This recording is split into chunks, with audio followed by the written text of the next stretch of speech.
Hello, everybody. Welcome to the Tuesday night music show back here in Zoom with our producer, Howie Darkstar.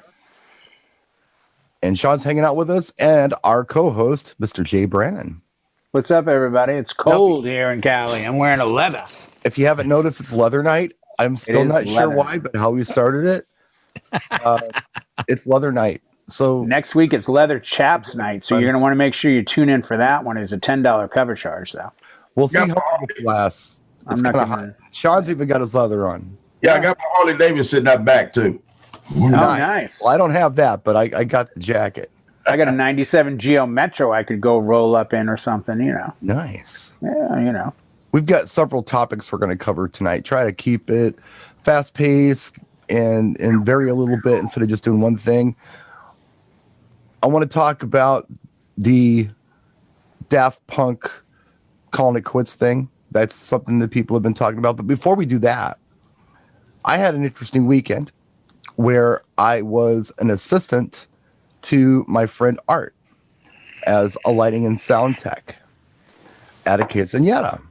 Now, I haven't gigged since August. It's been a while for you as well, Jay, right? Yeah, I haven't. My last gig was November 16th, and I had a wedding this past Saturday. Right. February 20th?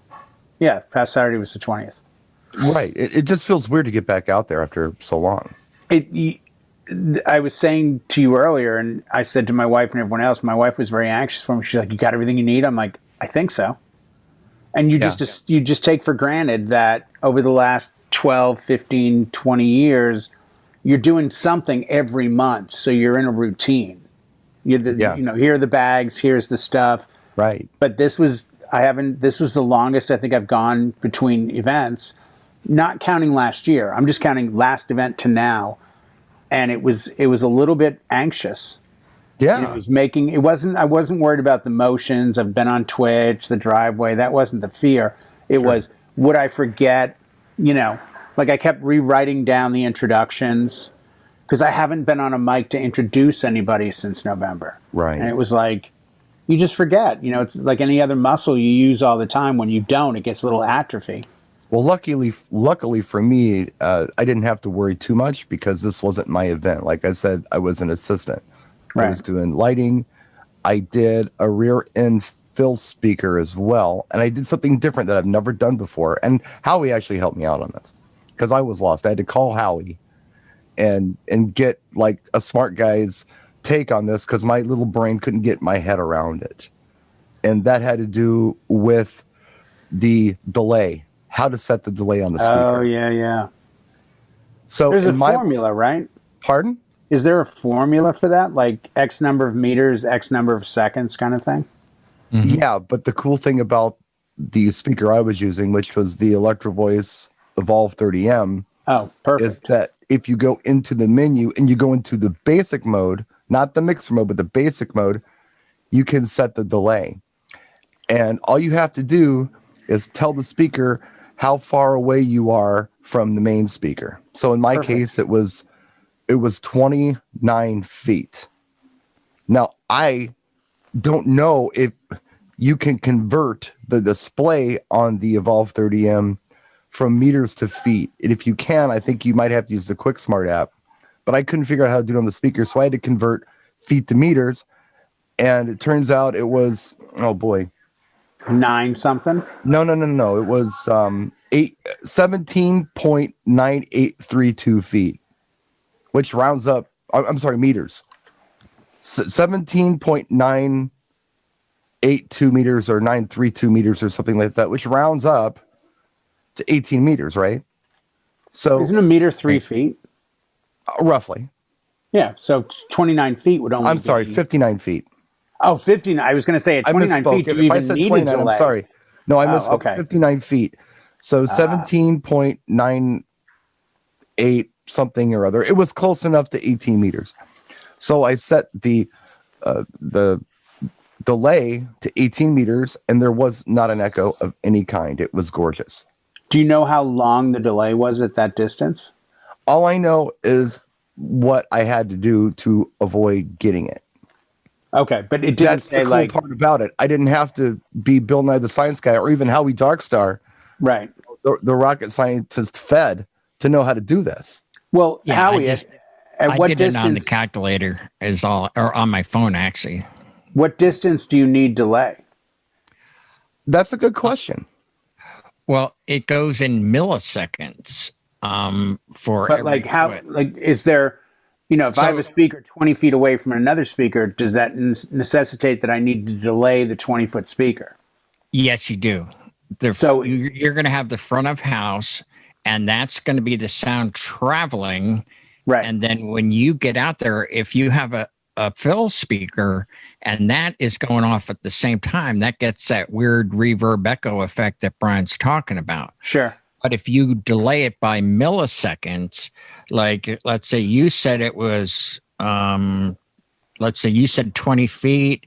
No. times It was 59 feet. No, in Jay's Jay, example. I'm Yeah. saying. Okay, so I got times 1.1 equals 22. So if let's say you had somebody else, you don't have the Evolve 30s, if you used like a DBX Drive Rack or something, you would just go in the menu and you would delay those speakers that are further out in the room 22 milliseconds, and they would be perfectly time aligned like what Brian wound up with. I think what Jay was saying is if your front of house speakers are spaced apart, you need to delay them. No. No, this is just if they're out in the audience. Right. Yes. But what I'm saying, is there a distance at which point delay is necessary? Like, if I have a fill 10 feet in front of me, do I need to delay the 10-foot speaker or only If you 20 have feet the and longer? If you have the ability to do that, yes, absolutely. And that's why see, bass travels slower because it's a much bigger sine wave, and that's why Electro Voice has what's called the time delay built into it, because those smaller array speakers are going to travel much faster. So they'll delay them a little bit because it takes the bass longer to get out, but that's all built in. I think really what it comes down to is if you can hear echo, you need delay. Yeah, you're going to. So we did an event, and I did a video on this. We did an event, Art and I don't know, I think it was probably late last year, and we thought it would be a great idea to do a rear fill speaker. So I used the LD Systems Maui 5 Go. It was like a 75-foot run, and it sounded like it was so annoying back there by the bar where the delay speaker was. I just heard this echo. Yes. But yeah, it was just made it easy with this 30M. I could set the delay and it was done. Well, we went in and we set up on Friday, and it was Art and his cousin Chewy and myself who did this setup on Friday. That's how he always does his larger quinceañera events. He sets up early, make sure he gets everything right. My job was to set that speaker up. And then on Saturday, I had a half an hour to do all the uplights, program them, and all I really had to do was use a little remote control for the rest of the night. So it was nice. It was like an easy gig for me. All I had to do was make sure my lights were charged, know that they wanted blue, and done. But there was something else that went out at this gig that we had never done before, Art had never done, and our friend DJ Rick Jules had never done as well. I just edited the video on it, but I haven't uploaded it yet. Art rented a robot costume. And we put Rick in the robot costume because he's the skinniest of us. And I would have looked like a broken robot, I think, with my arm, like the batteries were low on the robot or something. So I wasn't the robot guy. Rick, he likes to go out and dance and be a fool and act the fool. So we put Rick in the costume, and he went out and did, I think, 45 minutes of Mr. Robot on the dance floor. He did a good job from what I saw, that little snippet that you had in the first It was video. fun. He really did. He had those kids dancing. He did, but one thing I will say about the robot costume is that it was more of a spectator thing at first. Mm-hmm. When he first put it on, he came out. I think their expectation was, everyone's going to want to come dance with the robot. No, everybody's like, there's a freaking robot. Holy crap. And they're just staring at this thing for the first few minutes. And then he starts, bringing people out. And I know they use these like quinceañera or bar mitzvahs, but they also, I see Mike Sanchez. He does this all the time at his quinceañeras. Mm-hmm. But I will say this, and I mentioned this in the video I'll put up later on. I've never in my life, and I've done a lot of them. I do tropical, I do Mexicana stuff. I've never in my life had a Latino event where nobody danced. If you can't get people to dance at a Latin event, you suck. Because that's true. At the drop of a hat, I mean, if the beat's all right, they'll dance all night. It does not matter if they know the song. Right. If it's a salsa, they'll dance salsa. If it's a cumbia, they'll dance cumbia. If it's a bachata, they'll dance bachata. It just goes on and on like that. Merengue, whatever. It does not matter. So it's not like we needed the motivation for people to come out and dance, you know. But I did notice that the little kids, the real little kids at the quinceañera, were fascinated by this. Yeah. Like it was like going to Disney for them, you know? I noticed that they're just looking up and they were like, just amazed. Wow. And then Art had Chewy hand out glow sticks and like elongated balloons and things for party favors. And you know, you'll see in the video they're doing this around the robot and dancing with the robot. Rick, he doesn't know how to even do the electric slide, let alone salsa. So it's not like he was going to lead them, you know, in Paosa del Rodeo, but he was still able to go out and have fun with it. Right. And it was cool. I'd seen video on this, and every time I saw the video, all I'd hear is really loud music and a guy walking around in a robot costume. I didn't get it until I saw it with my own eyes. I was like, wait a minute, this is kind of neat.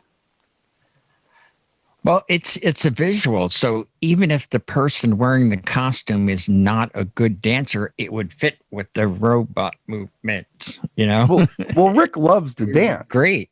Rick loves to dance, but he's not Latino. I mean, he doesn't know this stuff. Right. This isn't his culture, but he still goes out there and you know, has no problem acting the fool. But the problem Rick had, we'd never done this. None of us. Rick hadn't done it. Art hadn't done it. And I had not done it. We didn't understand how it worked. So here's Rick coming out the gate, full blast in this robot costume. The helmet looks like the Predator with LEDs. And I don't know if it's a fake leather or what it is, but it's a heavy costume. It's a jacket, leather, maybe. I don't know. And pants. It gets a little hot in that costume. So we learned really fast, and for next time, you gotta have to pace yourself on this. You don't have to make a lot of fast movements, but you do, you know, a little bit of movement. Even doing this, that's probably fine for a while. Because if you go out there jumping around like this, you got to keep that up for 45 minutes. You're gonna die. It's just all there is to it. But it was fun. Well, it was interesting. In that video you did, he said he was sweating bullets. Yeah, he was too. Poor Rick. And the thing of it is, I mean, you know, I post this video, and Rick and I go back 30 years. This guy is a fantastic DJ. In fact, he's the official DJ for the Milwaukee Brewers. He tours with them whenever they go and do, you know, games out and about, whatever they call that, away games. He tours with them for away games. They don't normally do that with the DJs for sporting events, but they do it with him because he actually hypes the Brewers up before they go out and play. So they've hired him to go ahead and do all of that. He was the first guy back in the early 90s who I ever saw beat mix with CDs. And it was the most fascinating thing I ever saw in my life. Wow. Because he had the Denon unit, the rack mount with the pitch controls on it. And I was like, oh my God. And he was good. He was so good. I met him, just a side note, I won't linger on this for too long, but I met him at a record store. He was my guy, my music guy. So when I would go and buy music for the club, I would talk to Rick. And he would always knew what I was looking for. He always knew the cool compilation. He was my go-to guy. And one day I just said, hey, Rick, do you DJ as well? He's like, oh, yeah. I'm like, dude, why didn't you tell me this? I'm doing clubs downtown. Are you working downtown anywhere? Like, no. Like, well, you are now. If you want to, I'll get you in. So I got Rick into Safe House. He was an alternate guy down there. And I think he finally took over Saturday night spots. So, yeah, we go way back. So here's this guy we have dancing in a robot costume who's probably a better DJ than both of us. but he was dancing in the robot costume.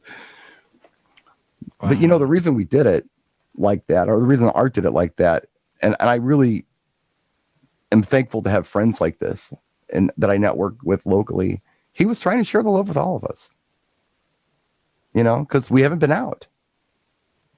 So it was nice to get all the guys together to do something, to do their part for this event. It was helpful for Art, but it was also, I think, great for my spirit. I know Rick loved it. Yeah. It's just to get out there and do something. So I don't know. I got more videos about that on my channel later, but I just wanted to bring it up and talk about it. And before I go any further, before I unleash the beast that is Jay Brannan, because he's got something to say. Jay? Yes, sir. Where's your jacket? What's that? J-Rock. Jimmy, where's your leather jacket? It's leather night. Come on. I don't have a jacket tonight. I didn't know that. Well, I didn't know it either until I told No you. one knew it. No one knew. I didn't get the email. I didn't either. It was a surprise. The last minute thing. Yeah. Let me guess. Everybody got Harleys? No. Yeah, I got to find out back. I got a tricycle. Not me. It started as a goof. I came in before we started recording, and I wore my leather. And I said, yeah, I'm going punk tonight, And then everybody ran and got Well, their Jay put his on, and I jackets. felt left out. It gets frigid out here. It is. 60.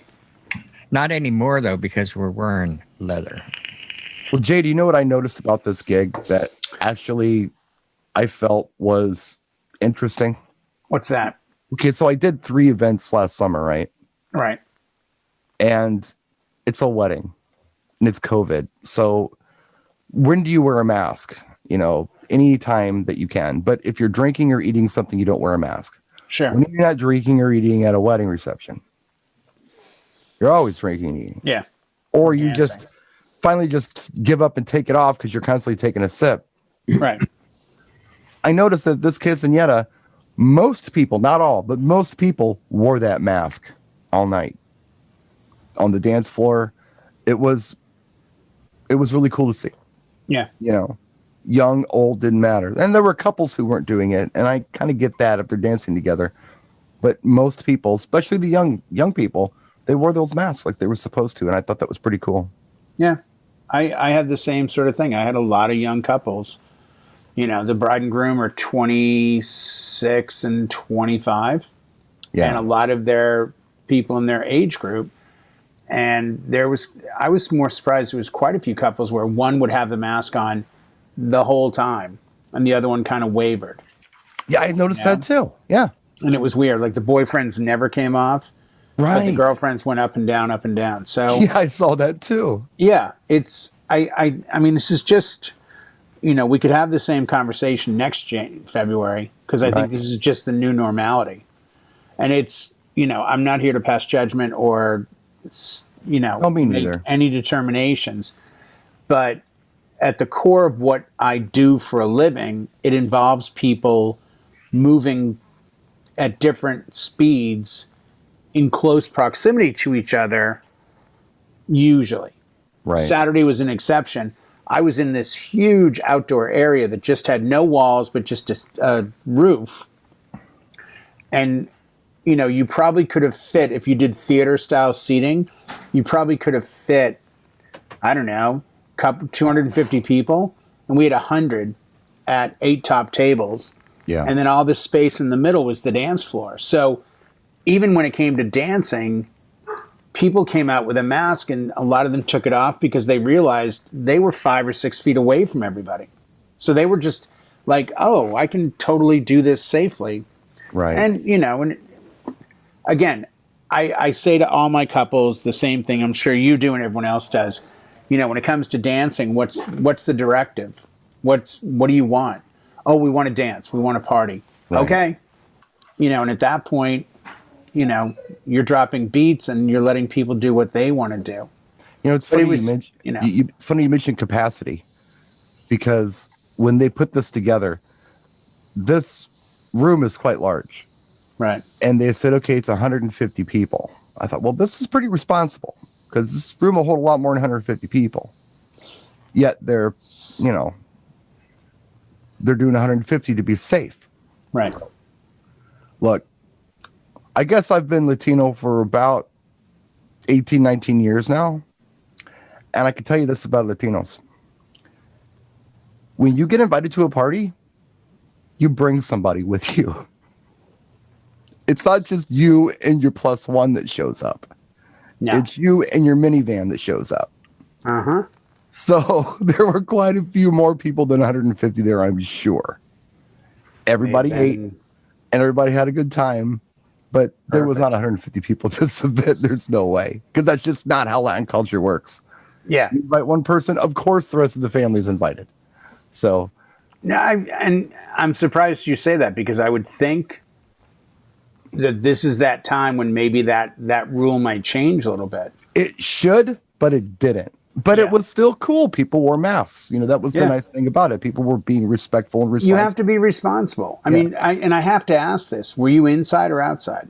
Inside. I mean, dude, outside in Wisconsin this time of year? But see, that's my point. Someone the other day made a comment that just hired me for a wedding in May. And they said something about, it's outside. I said, oh, no, everything's outside. They're like, well, we thought most of your events were inside. I'm like, I haven't physically DJ'd inside of a building since May of 2019.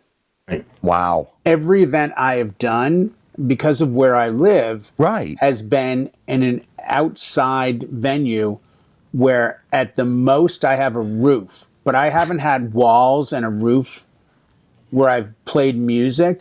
I mean, last 2019, towards the tail end in the beginning of 2020, I DJ'd on the USS Midway, the aircraft carrier, like 4 times. That was, like, technically, I guess that would be the last time. But I DJ'd on a hangar deck on an aircraft. Yeah. So you have a party of 300. You're on an aircraft carrier hangar deck that's, 1,000 feet long by, 200 feet? Like, it doesn't matter if you have 300 people. That's space for 10,000 people. It's, Yeah. For anybody watching, just some perspective here. I live in Milwaukee, which is above Chicago in the middle bit, and it's really cold here. Jay lives in Southern California, almost San Diego, but Jay lives in California wine country. Yeah. So all around the community he lives in are wineries. I've been there. Him and his lovely wife gave my daughter and I a tour of wineries, I don't know, 10 years ago. It was really cool. And they've all got an outside spot. Yeah, that's a destination. That's just the norm. It is a destination wedding place for California, right? Yeah, big time. Wine's a big thing now, so everybody wants to get married at the winery, but they're outdoor events. So that's why he's talking like that. Yeah. I won't see an outdoor event until June if I'm lucky. Yeah, right. And that's the thing. I mean, even though it got down to, and I'm not saying this to sound, wimpy about temperature, it was probably in the 60s on Saturday when we started. By the end of the night, on my phone, it said it was like 48 degrees. Now, 48 degrees isn't cold, but when you're standing in front of DJ gear with LED lighting that doesn't cast much warmth and there's a little breeze, you start to feel, you're doing this a few times. For some perspective, today was our warmest day of the year. Today was? Today. Okay. We had melt. People are running around in shorts. What was the temperature? 60 something. No, 42. 42. Yeah. We were so happy to get it too, because we've just been piled with snow, but there's been no melt because it hasn't been above freezing. Yeah. So we finally got above freezing, and I can see the hood of my Suburban now. It's kind of cool. I haven't seen that. That's a good thing. In over a month. Yeah, no, it's been covered. I've seen. No, but and that's the benefit out here, and that's kind of partially why I say I hadn't done a wedding in so long. Yeah. Because one of the first NAMs I ever did, I had 8 weddings that January. I had to take the Saturday of NAM off. I think either first or second official NAM that I worked, because I had a wedding. Yeah. I'm like, seriously? I'm like, yeah. Right. But back in the heyday, I mean, people get married every month of the year out here, so it's right. It's that kind of thing, and it's going to be interesting. My next official event, believe it or not, is not till April. But I'm starting to get, and I think you guys will see this too. I'm starting to get the inquiries for, hey, we're thinking of doing a going away party in our backyard. We have a big backyard, and there's going to be 40 people. Can you DJ it? I'm like, sure. Right. And I might have a surprise next week. And I'm just going to hint at it. But if things go the way I think they're going to go, I'll make an announcement before then, but it'll be between now and next week's show. This better be good because you're building it up. Well, Yeah. I may not be. Well, put it this way: there's a very good chance I won't be here for next week's show because I will be in another state for an event. Yeah. Oh, wait a minute. I'm looking at the calendar. Really? It's not. Yeah. No. It's a last minute like work related. Calendar the right way? Let's put it this way: work related. Oh, I understand. Am I looking at the calendar the right way here? Yeah, it'll be March 2nd. Okay, yeah, I'm looking at the calendar the right way. Yeah. Well, stop by if you can. Well, no. It won't. I won't be that far away. Oh, okay, so not that. No. I'll put it this way: I'll drive there. Well, that ain't. It'll be a state away. I'm no longer impressed. See here, I thought you were doing Sweetwater or something. No, I wish. No. But this is an actual event. This is DJing for an actual event with people. Oh, okay, gotcha. Yeah, it's very in, cool. and I can say this much: it's in Vegas. Oh well, okay. It's still fun, but not. They're opening up very quickly, by the way. Now, they're now and here's just to give all of you a perspective to show you how crazy it is where I live. We are the last state in the country. Our gyms are still closed. I didn't realize that till this morning when they said California is now officially the last state in the country to keep its gyms closed because you guys all live outdoors, though. Well, and a lot of the gyms have moved outside, but I don't want to distract too much from the discussion at hand. But yeah, so it was great to do a wedding. I haven't done one since November, and it was just that anxiousness. And I said the same thing. You guys are probably better than I am on this, but every wedding I say the same thing.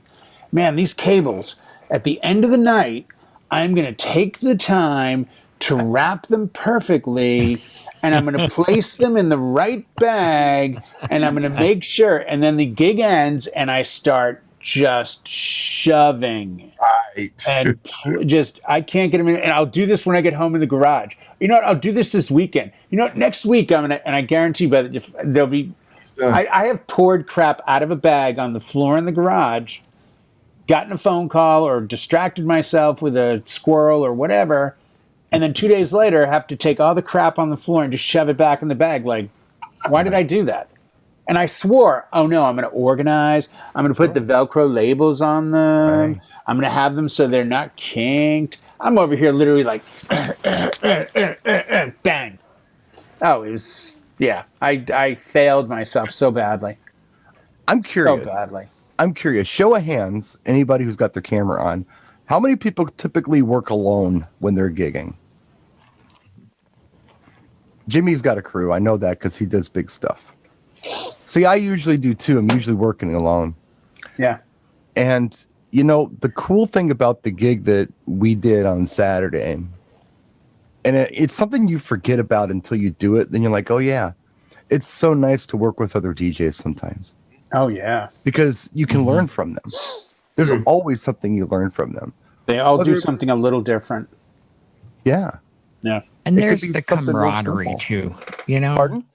The camaraderie, that you're not in it alone. Right. You get to share the joy. It's great. Oh, Rick talked my ear off. I was ready to smack him. But I did learn some cool things.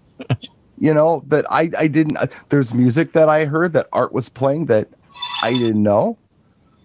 There was stuff he was doing on a video level that I didn't know you could do. And there was, it's just cool to watch others and learn. And sometimes you learn about things, like with this robot costume, we learned this all together. Maybe we don't do it quite like this next time. We learn what not to do together sometimes. And then we come up with solutions together. Yeah, so it's nice. I mean, I've been doing solo stuff for years. And whenever I get to work with somebody else, it's so eye-opening. Oh, no. Speaking of, look who's coming in the room. He better turn his camera on. Art, if you're there, turn your mic and your camera on. We're talking about you right now. This is the guy I did the wedding with, Art Barry. He's in the room right now. Oh, sweet. Yeah. He's probably not going to turn any of his stuff on. He's being shy. But anyway, yeah, it was really nice. We all learned from each other. It was a real cool experience. It was just nice to be able to work together, and again with Art kind of sharing the love with the rest of us who've been sitting around waiting to do something for a long time. That was great. That was just great, just to feel like you were a part of something again. Well, I'm trying to find it because I want to announce it to the room. I had met with the bride and groom, and as I've said, they were younger. Uh-huh. And when we met, there was the music discussion where I would say, hey, for cocktail hour, what were you guys thinking of? Anything? I'm happy to give suggestions. And like, well, we like Red Hot Chili Peppers. I'm like, oh, okay, that's cool. I'm like, maybe I could do some like reggae and Red Hot Chili Peppers and this and that, and put together this kind of conglomerate of music for cocktail that worked really well. Turned them on to Switchfoot Float for their introduction. Gave them, if you don't do this, I think it's a great idea. For me personally, it's worked about 50 times. You get the father, daughter, mother, son dance, and they want to do it together, or they're afraid of a transition, but they don't all be out there at once, but they really want it to just be a couple minutes. So what I always suggest is Somewhere Over the Rainbow, Wonderful World. Because around 2:15, it changes from Somewhere Over the Rainbow to Wonderful World. Right. So I have the bride. You're talking about the Hawaiian. Yes, Israel, Kamanawanaleu, or something. So, no disrespect.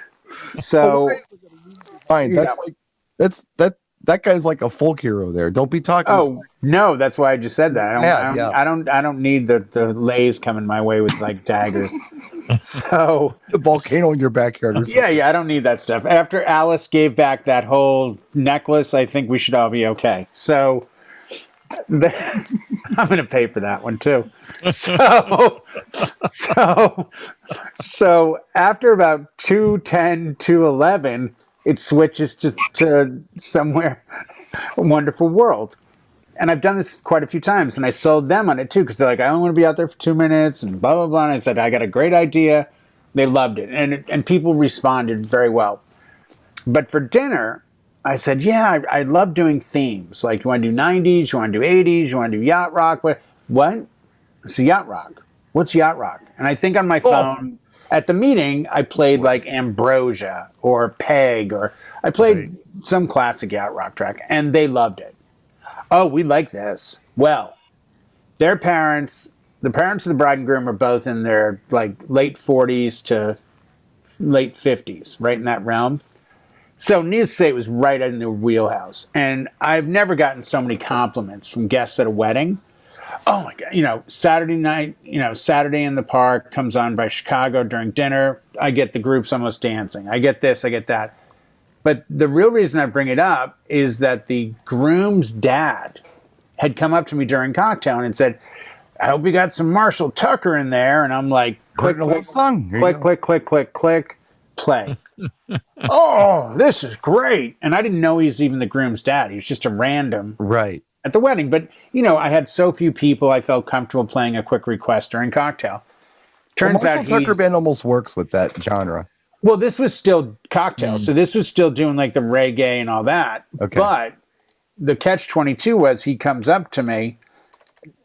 During dinner, I went over to him and I pulled what can only be described as a BSR.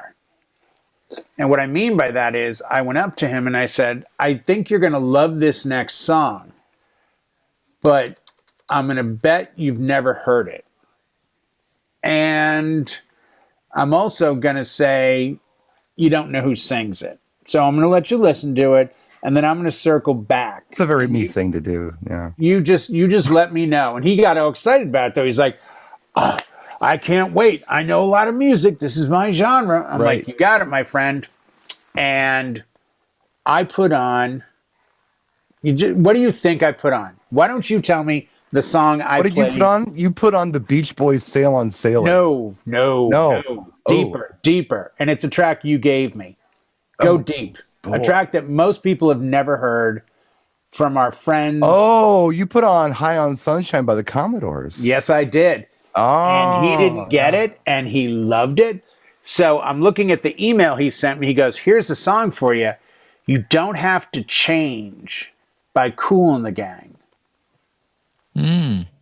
Great. Never heard it.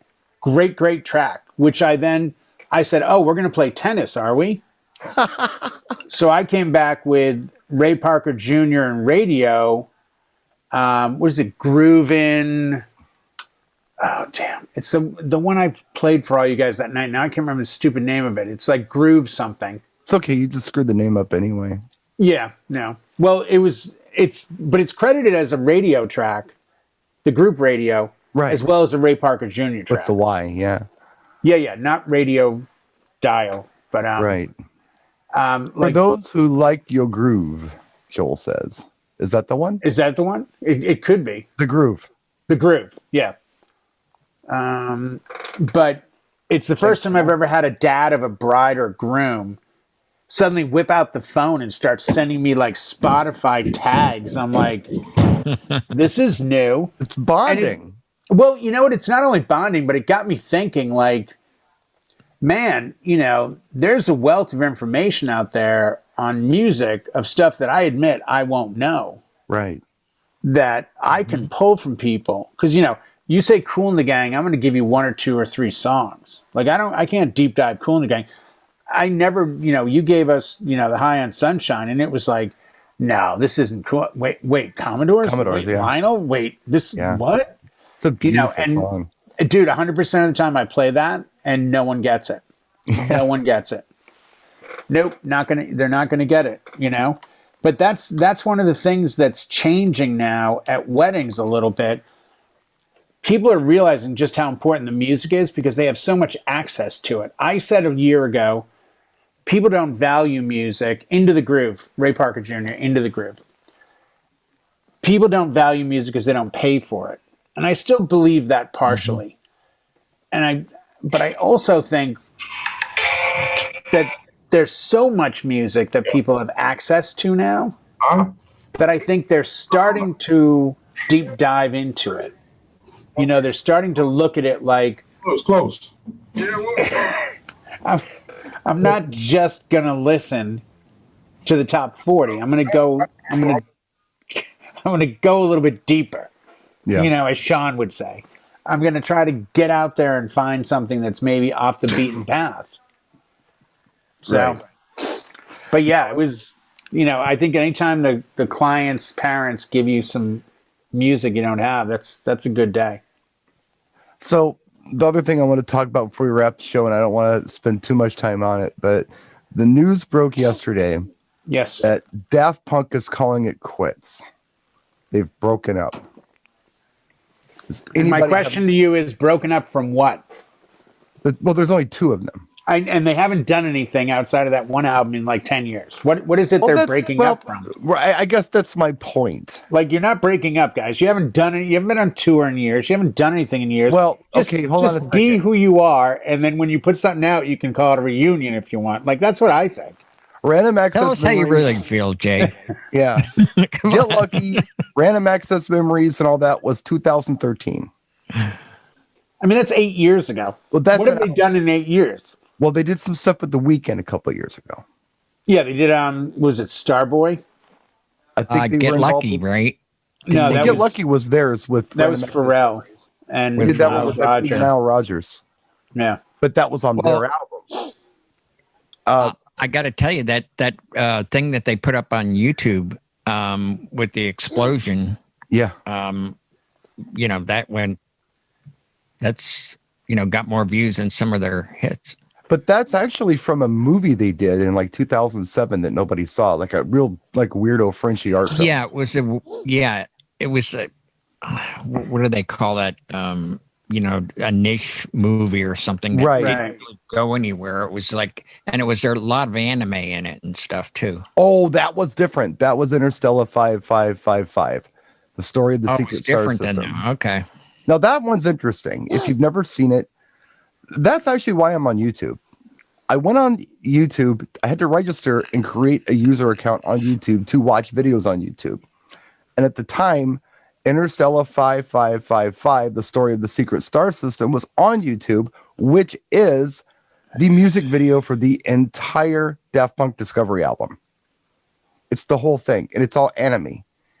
and it's actually beautiful. If you haven't seen it, I recommend you watching it. I don't think it's on YouTube as a complete video anymore, but you can watch it in parts if you get the right order. It's the album in order. It's like putting the album on, listening to it, but there's an anime story you can watch, and it's really good. And I mean, I don't cry at the end of the movies, but that one put a tear in my eye. They do a nice job with it. And it's anime? It's anime. Well, I watched some of their music videos recently, and maybe this is kind of like, putting a middle-aged guy in a robot costume. I mean, these guys, they're kind of up there now. They've been around a while. I mean, to do all that art. I mean, they did not just the music, but it was a whole art thing. It was an art project. Exactly. And all that. I mean, look, you're not putting me in a robot costume at my age either, You know what I thought? Hey, dude, $20 is $20, Howie. Come on, $20 is $20. You're right. I would do it. Yeah, think about it. You know what I thought? Ride home. I'm just saying. Like when they first put the robot costumes on, I thought the game was okay. This is going to be kind of like Menudo, where it's going to be a revolving door of singers and dancers and all this. So Daft Punk is going to be this conceptual thing, and they're going to bring new blood in, and no one's going to really know who's in the costume doing the project. Right. But no, that's not what they did at all. It's Can actually cooler than that. Huh? Yeah, but can you prove that it was actually them in the costumes at all the shows? Well, the sound didn't change, is my point. I mean, you could tell their sound. Now, if I would have heard something that didn't sound anything like their style, and you would have told me it was Daft Punk, I would have said, I don't know about that. Now, I don't know if that's who they were at Coachella. I have no idea if that was those guys. It's kind of like going to see ZZ Top.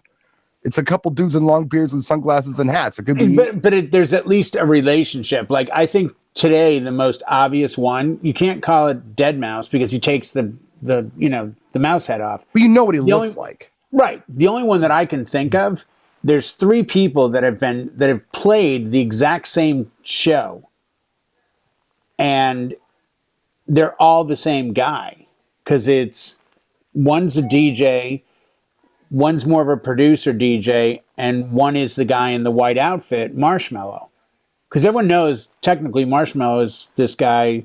Was it Chris Comstock or Tom? I don't even know. You're talking out of my league here. But the thing about Marshmallow is, the more you watch Marshmallow, the more you think, I don't know, this is a different set tonight. I wonder if it's really the same guy. Because in all reality, the music he's playing, as intricate as it might be, you could have 5 of those guys touring. I mean, my heart, I'm sorry, I don't mean to turn on you for Daft Punk, but when I found out that Blue Man Group was performing in New York, Boston, Philly, Chicago, and Vegas all at the same time, I kind of went, no. There's only 3 guys. They're like, no. There's 3 guys in every city. No, what they did, and I'm like, hey, that's bullshit. What they did for concerts is one thing. I'm talking about what they did as recording artists, right? Because there's a distinct sound, especially. Oh no, there absolutely is. Do you think? I guess if they were on tour and they were out, flying helicopters into other countries and they were constantly in the media, it would be a different thing. Like, people called me yesterday, like, man, did you hear Daft Punk broke up? I'm like, you know what? No effect at all. 0. No, me either. Yeah. But I'm a fan. I am too, but I'm not, I guess I'm not enough of a fan or a follower. I'm just like, but they haven't done anything in like 8 or 9 years, have they? And they're like, they have. No. I think the reason they put the helmets on in the first place, I think it was more of a we don't want the attention thing. And that's cooler than... Yeah, but what makes you more... You want more attention than anything? Hide from the attention. Yeah, well... Once you're a secret, everyone is looking for you. So, I'm of the opinion that these 2 gentlemen... I would put them in the category as artists. They were DJs, they're electronic musicians. Right. They were sampling just virtual. Oh, insane. Yeah, they were amazing at that. Discovery and even Human After All, those were sample albums. Yeah. Human After All, I think, was a Rush project to probably satisfy some kind of record contract. But then they did the live thing with Random Access Memories where they didn't use any electronic instruments. They played everything. I think they were just like, okay, let's do these things. Let's put something out when we feel like we have something worthy of putting out. Let's not put out stuff we don't think is good. And at their age, and they're a few years younger than me, I think they may have just gotten to the point, which I really respect, where they just said, hey, look, I think we've done it. I think we've given everybody the best we have to offer. Let's just not do this anymore. But it's almost reversible, because they're getting all this media attention and they're going to up their sales and their viewership on videos based solely on the fact that they came out and they said, we're not going to do what we haven't done in 8 years. We're not going to do that anymore. No, you might be right, but I almost think you're going to see 2 albums come out in the next 2 years, one from each guy. I'll make and this then in about observation. 5 years, suddenly it's going to be like, oh my God, did you hear what's going to Coachella? Daft Punk reunion. And everyone's going to lose their friggin' minds and go ballistic, and they're going to make millions and millions of dollars, and they're going to have the last laugh. But they've never done that. They've never done that. But they've never broken up. It's sort of like me breaking up with my ex-girlfriend. I've been married for 21 years. It'd be like if I called her now and I said, hey, you know what? We haven't been together in 21 years. I've decided we're breaking up. But we're not together to begin with. Hold on a second. Right. If you think about Maybe I'm wrong. No, but just give me a second here to retort. It's a strange analogy. We've got... I don't think that's their game. And I might be wrong, but I'm thinking about this logically. They had Homework, which is, I think, arguably one of the best albums of all time. They had Discovery, which is an amazing album, one of my favorite albums. Then they had some stuff that was whatever for quite a few years. Then they did Random Access Memories with Pharrell, with Nile Rodgers, with George Roeder. Which was great. It was what a Grammys. They had Paul Williams on. They took Paul Williams out of retirement to do this thing. Yeah. This thing won Grammys. They were on top of the world. Why didn't they exploit it then? They could have done anything they wanted after that, and they didn't do it. They didn't even tour it. Did they? Really? I don't think they toured it. They didn't do anything. They just That's my point. So it's sort of like when you're at the top of your game, if you're not going to do anything about it, if you wait 8 more years and then go, oh, by the way, we're quitting, dude. I forgot about you. Like, I'm still playing one more time. I love it. Don't get me wrong. But like on my playlist, outside of Get Lucky, like, you've been off the radar for 8 years. Telling me you're quitting is sort of like, it's not news to me. No, but I thought it was a joke. I'm like, what do you mean they've broken up? They haven't done anything in 8 years. How could you break up from not doing anything? The only thing I'm suggesting here, and you're with me, but you're on more of a hostile note than I am. I know. Is that they did what they felt like they could do, and they had to offer, and they decided, okay, 8 years after our last album, we really haven't produced any material we feel like is worthy of a follow-up album. So maybe the magic is done.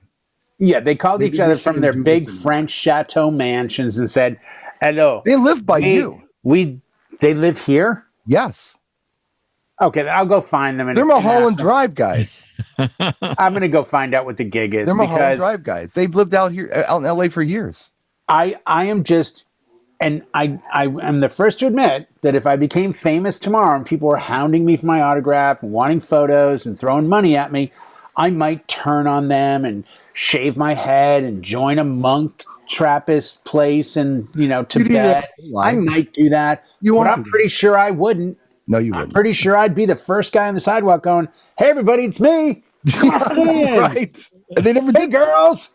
They didn't do that. I'd sign boobs all day long and be happy about it, dude. I'd be like putting the money in the bank. Hey, homeless, everyone go to Winco. I'm buying everyone groceries. I'd be like on fire. I wouldn't be hiding up in the hills. I found a poem written on a piece of parchment from a different time. Shut up. Go get your money. You're famous. Stop avoiding it. I hate that crap. We didn't like it when people recognized us. Oh, go yourself. Come on. Now see what you did. Don't put out an album. There. What'd you go get JL wound up for, Howie? Seriously. I just have that effect on him. Yeah, that's my new angle, by the way, folks. I'm not going to go on tour in 2021. Wait a second. Jay doesn't have any albums out. It doesn't matter. I'm still not going to tour. Like, you're retired. That's it. Okay, I'm going to announce it now. I'm breaking up the band. On a serious note, though, maybe they're just at that point where they're done with performing, and maybe they're going to produce other people. But Howie, that's my point. They haven't done anything. You can't sit in your house for 8 years and go, "Hey guys, I'm quitting my job." Dude, you haven't been here in 8 years. Well, there is no job to quit. Can I take this moment then while we're on the topic and let you know that I'm retiring from working at Max's Kansas City? See, exactly. See, did you ever officially leave Max's Kansas City? You didn't. Now you're officially leaving them. It's been 50 years, but now now people that don't it's want a to do clothing interviews. store, Yep. I'm done with them. I'm going to call Howie right now, see if I can get an interview for Rolling Stone. I heard he's quitting Mac. Like, that's my point. Now everyone's going to want Daft Punk. I think it's a PR move. I think they're like, hello, we are so out of the press now. I say we retire or quit. Yeah, it's a good idea, dude, because then everyone will want us. And then they'll beg us to go on a reunion tour. Perfect. Not their style, but we'll go. Not their style. What the hell is their style? Album, 8 years, album. What are they, Boston? Grammy-winning album and doing nothing afterwards because they're artists. They didn't have anything they wanted to put out there. That's their style. Go on tour. If you put an album out and people all buy it, that means they enjoy it. Do yourself a favor. Go on tour. Play the music live for people. Oh, wait. Their live show mimics the album. Like, no, add a kazoo solo in the middle of Around the World or something. Like, spice it up.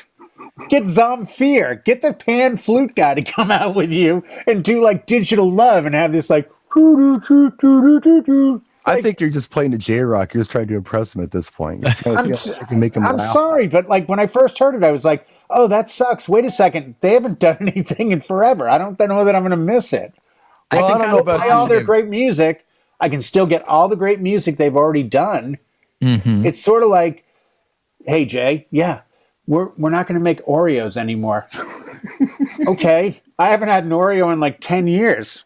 I guess I'll go buy one. Like when they stopped making Twinkies, I bought a box and I had one and I'm like, yeah, it's a Twinkie. I guess I'll miss them. And like a year later, hey, everyone, Twinkies are back. And I'm like, I didn't miss you while you were gone. Like, well, let's revisit this in a year or two and see what happens. You know what? Every year on this date, we're going to do our Where's Daft Punk Now Looking Back show. Right. And eventually, in 20 years, we'll be like, okay, Brian, Daft Punk broke up 20 years ago today, but it's been 40 years ago today that they put out any songs or were on tour. Robin has something she wants me to read here. A comment. Buy it, use it, break it, fix it, trash it, change it, mail, upgrade it. Technologic, yes. I've just totally lost Jay here. I get it. They've broken up. It's a sad day, I guess, for their tour manager. Fine. He quit 8 years ago. It's weird to me. Like, bands that break up are usually bands that are doing something. Like, if you haven't been on the road in 2 or 3 years, I have a hard time with you breaking up. Jay, I just wanted to ask you before we wrap the show, what are your thoughts on Daft Punk breaking up? They broke up? I'm heartbroken. Oh, my God. What am I going to do now? Thanks. I was going to go to their Vegas residency. That new album's awesome, by the way. We hope you like the show tonight. I like their WAP remix. I hope it was good. John, please don't fire us. We're trying our best. Hey, John, I'm sorry if I was emotional tonight. Did you hear Daft Punk? Who was it? Daft what? Daft Punk? Daft Punk. Daft Punk broke up. Draft Puke. Yes, they broke up. I can take this jacket off now. I think it's Rammstein's like cover band or something. I'm not sure. From our producer Howie and my faithful co-host Jay. Thanks for watching. Stay well. We'll see you next time.